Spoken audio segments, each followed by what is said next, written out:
ঢাকার মিরপুরে অবস্থিত জল্লাদখানা বধ্যভূমি বাংলাদেশের মুক্তিযুদ্ধের এক নিষ্ঠুর ও ভয়াবহ অধ্যায়ের নীরব সাক্ষী।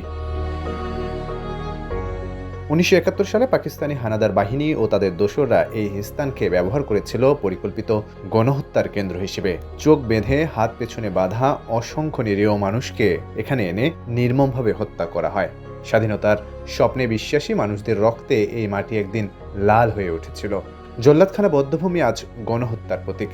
এটি মনে করিয়ে দেয় স্বাধীনতা কতটা ভয়ঙ্কর মূল্যে অর্জিত হয়েছে। এখানে শুধু মানুষ হত্যা হয়নি, হত্যা করা হয়েছিল একটি জাতির ভবিষ্যৎ, তার বিবেক ও মানবিকতাকে।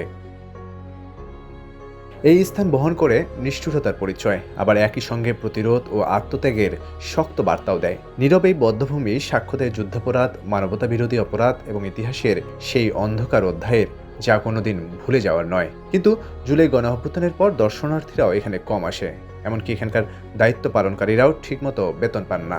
সরকার আগের মতো আর এখানে যত্ন নিচ্ছে না।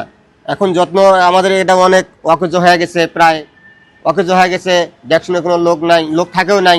আমাদের স্যালারি ঠিক মতো হচ্ছে না, কোনোবার হয় কোনোবার হয় না। আমাদের যে স্যারেরা আছেন এরা ঠিকভাবে আমাদের তথ্য নিয়ে নিচ্ছেন না। এদিকে যাচ্ছিলাম, হঠাৎ করে জল্লাদখানাটা চোখে পড়াটা আমার একটু অন্যরকম একটা আবেগ বা ফিলিংস জেগে ওঠেছে। আমি বললাম যে ভিতরে ঢুকে একটু দেখে আসি, শহীদদের একটু স্মরণ করে আসি। মূলত তাদের স্মরণার্থে আমি এখানে এসেছি।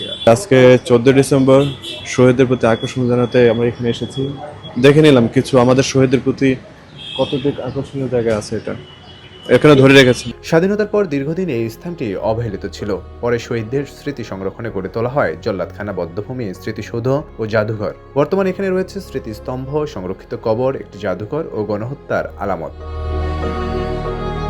প্রদর্শিত আছে শহীদদের ব্যবহার্য জিনিসপত্র, ছবি, নথি এবং বধ্যভূমি থেকে উদ্ধার করা হাড়গোড়, যা দর্শনার্থীদের সামনে ইতিহাসকে জীবন্ত করে তোলে। আজ জল্লাদখানা বধ্যভূমি শুধু শোকের স্থান নয়, এটি শিক্ষা ও সচেতনতার কেন্দ্র। নতুন প্রজন্ম এখানে এসে জানতে পারে গণহত্যার ভয়াবহতা, বুঝতে পারে মানবতার বিরুদ্ধে অপরাধের পরিণতি। নীরব দাঁড়িয়ে থাকা এই বধ্যভূমি আমাদের স্মরণ করিয়ে দেয় রক্তে কেনা স্বাধীনতাকে রক্ষা করা দায়িত্ব, আর ইতিহাস ভুলে গেলে অন্ধকার ফিরে আসতে সময় লাগে না।